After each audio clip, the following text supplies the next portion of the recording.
Afternoon, কেমন আছেন সবাই? তো আজকে ঠান্ডা ঠান্ডা ওয়েদার, তাই হাজবেন্ড বললো খিচুড়ি খাবে। খিচুড়ি এখানে মুগ ডাল ভাজি করছি হালকা করে, জল বসিয়ে দিয়েছি। আর এখানে জোড়া চাল আর আতপ চাল মিলিয়ে গোবিন্দভোগ চাল যেটা বলে, আর এখানে চানা চাল। খিচুড়িটা রান্না করা শুরু করি। আর খিচুড়ির সঙ্গে লাবড়া করবো। আর এখানে চানা ডালের বড়া মাখা মাখা করে করবো। আমি মশলা করে নিয়েছি, টমেটো, গরম মশলা, আদা, পেঁয়াজ সব কিছু দিয়ে ঝোলের জন্য জল দিয়েছি। তো রান্না শুরু করে দেন। এটা আমি অনেকক্ষণ ফেটিয়ে রেখেছিলাম। তো এখন আমি বড়াটা করে নেবো। এখানে তেল দিয়েছি, আর এখানে আমার চানার ডাল আর মুগ ডাল সিদ্ধ হচ্ছে খিচুড়ির জন্য। ছোটো ছোটো করে বড়াগুলো ভেজে নেব।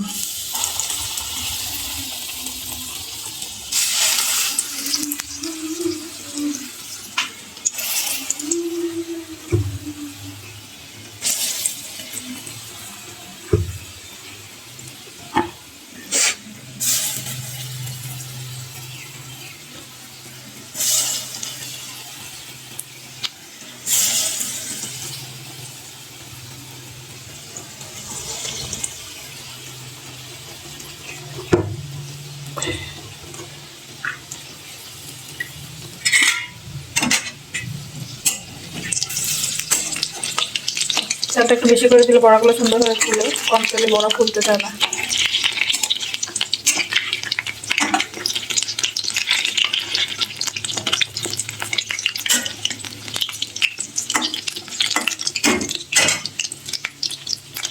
ভাজা কমপ্লিট হয়ে গেছে। আমি আর একটু তেল দিয়ে দিচ্ছি। তো খিচুড়ির সঙ্গে খাওয়ার জন্য আমি কয়েকটা পাপড় ভেজে নেবো।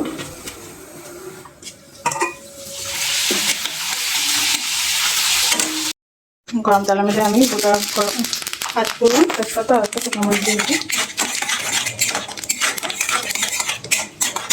আমি আলুগুলো ভেজে নেবো। পাপড় ভাজা করেছিলাম, তাই একটু ভাজা হয়ে গেছে।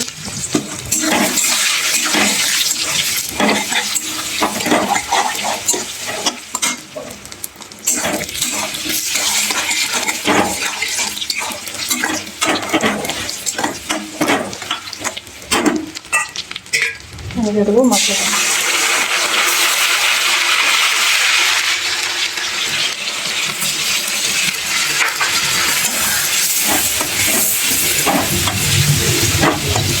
মশলা টেস্টের জন্য একটু টমেটো কুচি দিয়েছিলাম গ্রেভিটা টেস্ট করার জন্য। এটা আমি এখন স্লো ফ্লেমে একদম ভালো করে কষিয়ে নেবো। আলুগুলো সেদ্ধ হওয়া পর্যন্ত। এখানে আমি দিয়ে দেবো খিচুড়িতে নুন দিয়ে দিলাম। এখানে আদা কাঁচা লঙ্কা পেস্ট করে রেখেছি।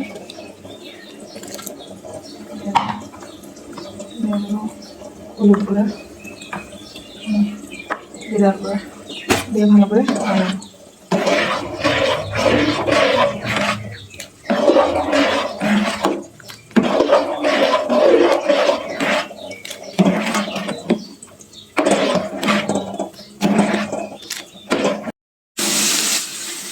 আমার খিচুড়িটা হয়ে গেছে। এখন সাম্বার দেবো।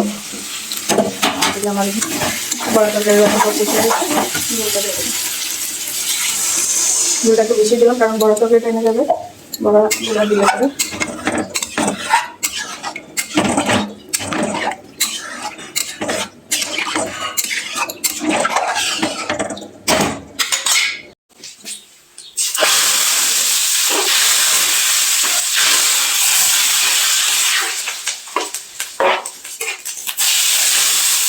বাটার দিয়ে দেবো, আজকে ঘি দেবো না খিচুড়িতে।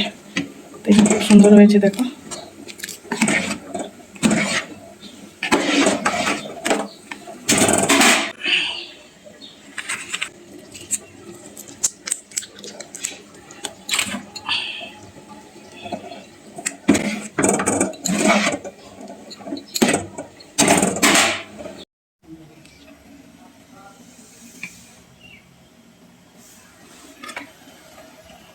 লাবড়া, বড়া তরকারি, রসা, খিচুড়ি।